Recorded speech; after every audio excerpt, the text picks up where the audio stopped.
And obviously we've got Skye Nicolson, who's out again, which is amazing because how often she's been so active.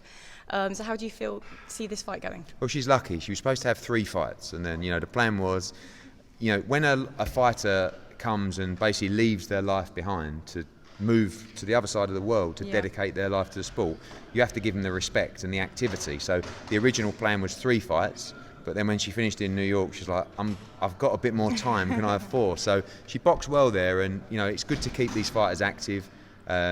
She's got a very tough fight tomorrow night, like a completely different kind of fight than she's had before. So far in her career, she boxed Jessica Juarez, which was a very risky opponent, 3-0 from San Diego on her debut, a southpaw as well. Won every round there. Then she fought Beck Connolly, which is more of a gatekeeper. Then she boxed Shaniqua Paisley-Davis in Madison Square Garden. I think she was 3-1. Bouvier's 15-10, but all of those losses come in, against Mariana Juarez and established world champions. And she's a former world champion herself. So it's the experience that she has as a pro. It's going to be a tough fight, but I think Skye's going to, surprise people with her power as the rounds extend, and you see that in New York. She's sitting down on her punches, etc. And Eddie Lamb and Al Smith have done a great job on her transitioning that style. And we want her to fight in a championship fight in September, which will be our first Australia show.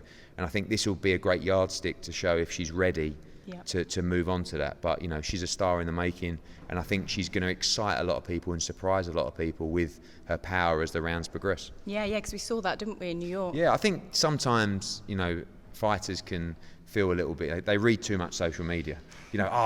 She can't punch, she can't do this. And when you're dedicating your whole life to something and you're registering all that negativity, it's like it can deflate you a little bit. So I think in her head, she would like to force a stoppage here. But it will come. And like I said, Eddie Lamb, Al Smith, just doing a great job with her. So I think she'll progress, and I expect to see her fighting for World Championships in 2023. Brilliant.